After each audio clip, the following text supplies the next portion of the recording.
وقت 11 بج چکا ہے. میں کوشش کروں گا کہ اپنی بات مختصر کروں، لیکن مجھے آپ سے 3 موضوعات پر بات کرنی ہے. پہلی بات تو تعلیم پر ہونی ہے، پھر اس کے بعد بات آپ کی مساجد پر ہونی ہے، اور پھر چند باتیں معاشرے کے سلسلے میں ہونی ہیں. تعلیم کی بات شروع کرنے سے پہلے میں یہ چاہتا ہوں کہ اس بات کا احساس خود کو کراؤں اور آپ کو کراؤں کہ اصلاً یہ مجلس تو آج صرف قرآن کے بارے میں ہونی چاہیے تھی، کیونکہ 18 بچوں کے سروں پر آج دستار باندھی گئی ہے، کیونکہ انہوں نے قرآن کریم کو حفظ کر لیا ہے. اصل بات تو یہ ہے کہ پوری کی پوری مجلس صرف اس لیے ہونی چاہیے تھی. لیکن انشاءاللہ میں امید کرتا ہوں کہ آپ لوگ پھر ایسا موقع یہاں آئے گا اور پھر وہ مجلس سجے گی، تاکہ ہم لوگ قرآن شریف کے سلسلے میں خوب بات کر سکیں. ہمارے اس دنیا میں جو ایک چیز ہے جسے ہمیں سب سے زیادہ محبت کرنی چاہیے، جس سے ہمیں سب سے زیادہ محبت کرنی چاہیے، اور وہ چیز نہیں ہے نعوذ باللہ، وہ ہے اللہ سبحانہ و تعالی. اللہ سبحانہ و تعالیٰ کی رضا کی خاطر ہی ہم لوگ یہ تمام کام کر رہے ہیں. اور اس کے بعد ہمیں ہماری محبت کا محور محمد الرسول اللہ صلی اللہ علیہ وسلم کو بنانا چاہیے اور قرآن کریم کو بنانا چاہیے. کیوں؟ کیونکہ قرآن کریم یہ وہ معجزہ ہے جو اللہ کا کلام ہے، جو آخر وقت تک قائم رہنے والا ہے، اور یہ وہ کتاب ہے جو ہم لوگوں کو اپنی جگہ سے نہیں ہلنے دیتی. الحمدللہ رب العالمین، اللہ تبارک تعالیٰ نے یہ کتاب ہم لوگوں تک پہنچائی تاکہ ہم لوگ اپنے ایمان کی حفاظت اس کتاب کے ساتھ کر سکیں. اللہ تبارک تعالیٰ نے یہ کتاب ہم لوگوں تک پہنچائی تاکہ ہم لوگ دوسرے لوگوں تک اللہ کے کلام سے لوگوں کو دعوت دے سکیں کہ آؤ دیکھو اسلام کیا ہے، آؤ دیکھو کہ اسلام کیسا ہے، کتنا خوبصورت، کتنا اچھا، کتنا سادہ مذہب ہے، دین ہے، اس کی طرف آؤ. اور یہ کلام ہمارے کسی کلام سے بہتر ہے، کیونکہ یہ اللہ کا کلام ہے. اسی سلسلے میں تعلیم کی بات کرنا چاہتا ہوں. دیکھیے، یہ ایک بات آج ہمارے سامنے ہے کہ مسلمان تعلیم میں پچھڑے ہوئے ہیں. ایسی بات سمجھائی جاتی ہے کہ مسلمان ہمیشہ سے تعلیم میں پچھڑے رہے ہیں. میں 5 منٹ کا وقت لے کر کے آپ کے سامنے تعلیم کی تاریخ رکھنا چاہتا ہوں. کل بھی ایسے ہی اجلاس میں میں نے یہ بات کی تھی، آج پھر دہرا رہا ہوں. تعلیم کی تاریخ کو جب آپ دیکھتے ہیں تو آپ کو پتہ چلتا ہے کہ اس وقت جب یورپ میں رینیسانس نہیں آیا تھا اور یورپ ظلمت کے اندھیروں میں کھویا ہوا تھا، تو اس وقت علم کی روشنی سے علم کی روشنی مسلمان ہر طرف پھیلا رہے تھے. آپ کو یہ جاننا چاہیے کہ ہم لوگوں کو یہ بتایا جاتا ہے کہ پہلا دستور انگلینڈ میں لکھا گیا جس کا نام تھا میگنا کارٹا، اور وہ لکھا گیا 1395 میں، اور یہ بات غلط ہے. سب سے پہلا دستور مسلمانوں نے لکھا، محمد الرسول اللہ صلی اللہ علیہ وسلم نے لکھوایا، جو اس میگنا کارٹا سے تقریباً 600 سال پہلے لکھا گیا، اور وہ میثاق مدینہ ہے. اب اس کے بعد آئیے اور دیکھیے کہ اسلامی فقہ نے جو کام کیا، جس طرح سے انسانی ذہن کو کھولا، جو تجزیہ کرنے کی فکر جسے آج ہم کریٹیکل تھنکنگ کہتے ہیں، اور ہم لوگوں میں کچھ لوگ بہت مسلمانوں کو تانا دیتے ہیں کہ وہ کریٹیکل تھنکنگ ڈیولپ نہیں کر رہے ہو، تم کریٹیکل تھنکنگ ڈیولپ نہیں کر رہے ہو، کریٹو تھنکنگ ڈیولپ نہیں کر رہے ہو. تو یہ تجزیہ کرنے کی صلاحیت، یہ تخلیقی طور پر سوچنے کی صلاحیت اسلامی فقہ نے سب سے پہلے تاریخ میں دے دی مسلمانوں کو، اور ہم لوگ سوچتے رہے، جس کا نتیجہ یہ ہوا کہ جب ہم لوگ اس بات کو دیکھیں، اس کے تھوڑا اور نیچے چلیں تو ہمیں کیا پتہ چلتا ہے تاریخ سے. حساب میں اگر دیکھا جائے تو حساب میں جو کام مسلمانوں نے کیا وہ عظیم ترین ہے. آپ کو پتا ہے کہ کوئی بھی حساب جب بچے پڑھ رہے ہوتے ہیں الجبرا کر رہے ہوتے ہیں. یہ الجبر والمقابلہ کتاب مسلمانوں نے سب سے پہلے لکھی. اس پوری سائنس کو مسلمانوں نے کھوجا. آج ہم سب لوگوں کے ہاتھ میں لیپ ٹاپ ہے اور فون ہے اسمارٹ فون ہے. یہ اسمارٹ فون کبھی نہیں بن سکتا تھا. اس لائٹ کے نیچے جو چپ لگی ہوئی ہے یہ کبھی نہیں بن سکتی تھی. لیپ ٹاپ کبھی نہیں بن سکتا تھا اگر الگوریدم مسلمانوں نے ایجاد نہیں کیا ہوتا, لاگریدم مسلمانوں نے ایجاد نہیں کیا ہوتا. یہ مسلمانوں کی ایجاد ہے جس کی وجہ سے یہ سب چیزیں ممکن ہو پا رہی ہیں. آپ کو یہ جاننا چاہیے کہ 1866 تک یورپ کے تمام میڈیکل کالجز میں جو کتاب پڑھائی جا رہی تھی وہ ایک مسلمان کی لکھی ہوئی ہے.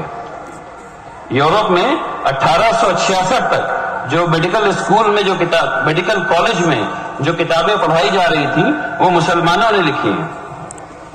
ٹھیک اسی طریقے سے آج بھی سرجری میں جو اسکیلپل استعمال کیا جاتا ہے, جو فورسپ استعمال کیا جاتا ہے, اس کی ڈیزائن مسلمانوں نے کی تھی جو آج بھی باقی ہے. یہ سارا کام مسلمانوں نے کیا ہے. آپ سب کو پتا ہے کہ علم فلکیات میں مسلمانوں سے آگے کوئی نہیں تھا اور یعنی صدیوں تک مسلمانوں نے اس کو لیڈ کیا ہے. ٹھیک اسی طریقے سے صرف میتھمیٹکس میں نہیں, فزکس میں نہیں, کیمسٹری میں نہیں, آپ سوشیولوجی میں لے لیجئے. علم کی معاف کیجئے تاریخ کو سمجھنے سمجھانے کا بھی ایک علم ہے. تاریخ کیسے پڑھی جائے, کیسے لکھی جائے, اس کو انگریزی میں ہسٹریوگرافی کہتے ہیں. اس کا علم سب سے پہلے جس شخص نے دیا وہ مسلمانی تھا, اور یہ سارے کے سارے لوگ عالم دین ہیں. مزیدار بات یہ ہے کہ یہ تمام لوگ کوئی محدث ہے, کوئی فقیہ ہے, کوئی مفسر ہے. آپ سب لوگ ایک کارٹون کیریکٹر کا نام جانتے ہیں, ٹارزن. ٹارزن کا نام جانتے ہیں نا سب لوگ, جو رسی پکڑ کے جھولتا ہے جنگل میں ادھر سے ادھر تک, یہاں سے وہاں. کامک کیریکٹر ہے. یہ فکر کس نے دی؟ یہ ایک مسلمان نے دی جو مفسر بھی تھے, طبیب بھی تھے. انہوں نے ایک کتاب لکھی حی بن یقظان, اور اس کتاب میں اس تصور کو پیش کیا جو قرآن کریم کا تصور ہے, جس کو قرآن کریم نے دیا کہ اللہ تبارک تعالیٰ نے فطرت میں ایسی بات رکھی ہے کہ انسان صرف فطرت پر اگر چلے تو وہ اللہ کی معرفت تک پہنچ سکتا ہے. اور یہ تصور پیش کیا کہ اگر ایک بچہ دنیا سے اگر ہٹ جائے اور کسی جزیرے پر چلا جائے اور جہاں اس کی پرورش کوئی کرنے والا نہیں ہو, جہاں وہ جانوروں کے ساتھ پلے بڑھے, تو اللہ کی معرفت تک کیسے پہنچتا ہے.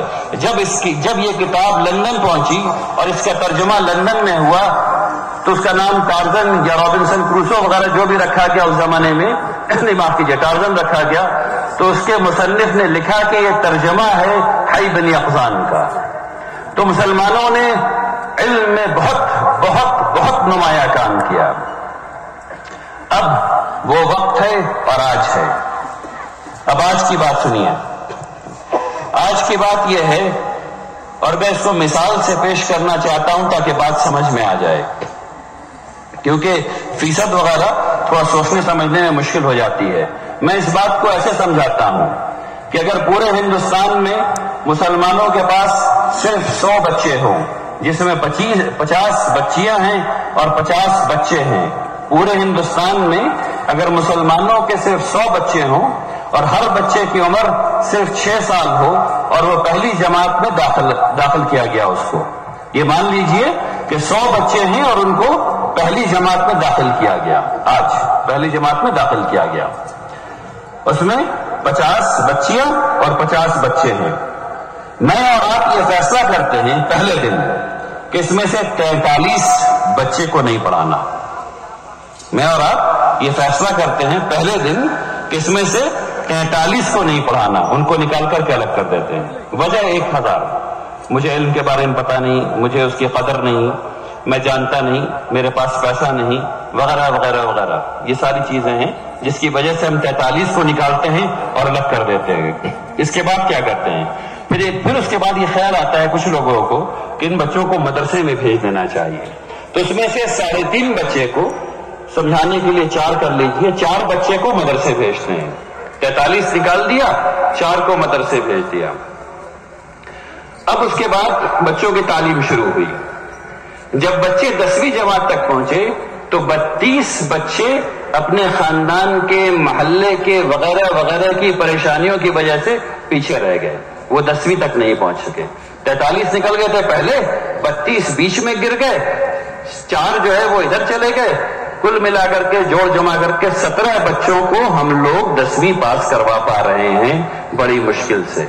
یہ ہے وہ تصویر جو مجھے اور آپ کو بدلنی ہے انشاءاللہ. یہ نہیں ہو سکتا, یہ نہیں ہو سکتا. یہ جو 17 بچے جو ہم لوگ 10ویں پاس کروا پا رہے ہیں, اب اس کے بعد مرحلہ دیکھیے. جب یہ بچے BA BSc میں پہنچتے ہیں, میڈیکل انجینئرنگ میں پہنچتے ہیں, تو صرف 4 بچے BA BSc میڈیکل انجینئرنگ کر پا رہے ہیں سب ملا کر کے, اور اس 4 میں سے 3 مرد بچے ہیں اور 1 لڑکی. اس کے بعد ہم لوگ یہ سوچتے ہیں کہ ہمارے لوگ IAS آفیسر کیوں نہیں ہیں. جب فہرست آتی ہے تو ہم لوگ یہ سوچتے ہیں کہ IAS آفیسر کیوں نہیں ہے, IPS آفیسر کیوں نہیں ہے, IFS آفیسر کیوں نہیں ہے. ارے کیسے ہوگا بھائی, کیسے ہو سکتا ہے؟ کمپٹیشن میں وہی نہیں تو اور بھی کہاں سے؟ بات سمجھ میں آ رہی ہے؟ آپ کی بات سمجھ میں آ رہی ہے؟ ماشاءاللہ, آپ چھوٹے عمر میں, اس لیے آپ کو پوائنٹ کر کے کہہ رہا ہوں. الحمدللہ. تو اس بات کو سمجھیے, یہ وہ تصویر ہے جو بدلنی ہے. کیسے بدلیں گے اس تصویر کو؟ اس تصویر کو بدلنے کا ایک سب سے آسان طریقہ یہ ہے کہ محمد رسول اللہ صلی اللہ علیہ وسلم نے ہم لوگوں کو یہ سکھایا ہے کہ ایمان والے کیا کرتے ہیں. ایمان والے اگر ظلم ہو رہا ہوتا ہے تو ہاتھ پکڑ کر کے روکتے ہیں. ہر ایک بچہ جو اسکول کے وقت روڈ پر ہے, گلی میں ہے, اس کے والدین اس پر ظلم کر رہے ہیں, میں اور آپ اس پر ظلم کر رہے ہیں. ہر ایک بچہ جو پڑھائی کے اوقات میں گلی میں ہے, نکڑ میں ہے, اس پر میں اور آپ مل کر کے ظلم کر رہے ہیں. ہمیں چاہیے کہ اس بچے کے والد کے پاس اس بچے کا ہاتھ پکڑ کر کے لے کر کے جائیں اور پوچھیں کہ یہ بچہ روڈ پر کیوں ہے. کیا تم کو پتہ نہیں کہ قرآن میں جو پہلی آیت آئی اس کا جو پہلا لفظ ہے وہ اقرا, پڑھو. تو تمہارا بچہ جاہل کیوں ہے؟ روڈ میں کیوں گھوم رہا ہے؟ باہر کیوں ہے؟ یہ والا کام جب ہم لوگ کرنا شروع کر دیں گے, کیونکہ ہم ایک جماعت ہیں, ہم 2 لوگ نہیں ہیں, ہم ایک جماعت ہیں, ہم ایک امت ہیں. ہم لوگوں کو یہ کام کرنا ہوگا. جب ہم یہ کام کریں گے انشاءاللہ تب کامیاب ہوں گے انشاءاللہ. اب ہندوستان کی تعلیمی منظر جو ہے اس کو سمجھنے کی کوشش کیجیے. اس میں سمجھنے میں تھوڑی عقل لگتی ہے. آپ میں سے بہت سے لوگ یہاں پر ہیں جو انجینئر ہیں اور ان کے پاس نوکری نہیں ہے. آپ میں سے بہت سے لوگ یہاں ہیں جنہوں نے کامرس پڑھا ہے اور ان کے پاس نوکری نہیں ہے, اور اگر ہے تو 8,000 کی ہے, 9,000 کی ہے, 10,000 روپے مہینے کی ہے. یہیں پر کچھ لوگ ہیں جو IIT سے پڑھ کر کے ہیں اور ان کے پاس جو نوکری ہے وہ 10 لاکھ روپے سال کی ہے, 12 لاکھ روپے سال کی ہے. میرا خیال ہے کہ آج کل جو ہے وہ تقریباً 14-15 لاکھ روپے منیمم ہے. وہی انجینئر ایک طرف سے آتا ہے تو 15 لاکھ روپے سالانہ شروعاتی نوکری ہے, اور ایک طرف جو ہے وہ 10,000 روپے مہینہ بھی نہیں ہے. اس کھیل کو سمجھیے اور سمجھ جائیے گا تو ویسے پڑھائیے گا. یہ کھیل ایسے ہے. ہندوستان میں BA BSc انجینئرنگ میڈیکل کرانے والے 53,000 انسٹیٹیوشنز ہیں, 53,000 ادارے ہیں. اس میں سے 161 ادارے کو انسٹیٹیوٹس آف نیشنل امپورٹنس کہتے ہیں. 53,000 اس میں سے 161 انسٹیٹیوٹس آف نیشنل امپورٹنس کہتے ہیں. ادھر جو ہیں اس کو کہتے ہیں IIT, all India institute of medical science, national institute of technology, Indian institute of information technology, Indian institute of sciences, IISER, NISER, یہ سارے ایک طرف ہیں. اس 161 میں تقریباً 1 لاکھ بچے پڑھتے ہیں. اس 161 میں تقریباً 1 لاکھ بچے پڑھتے ہیں, اور اس 53,000 میں پورے ہندوستان کے باقی سارے بچے پڑھتے ہیں. اس 53,000 میں پورے ہندوستان کے باقی سارے بچے پڑھتے ہیں, اور اس طرف 161 میں 1 لاکھ بچے پڑھتے ہیں. اس 161 میں میرے اور آپ کے صرف 1,500 بچے جا پا رہے ہیں جوڑ جمع کر کے, صرف 1,500. ٹیکس کتنا دیتے ہیں ہم لوگ؟ کتنے لوگ ہیں ہم لوگ ہندوستان میں؟ 15%. ٹیکس کتنا بھر رہے ہیں؟ 15%,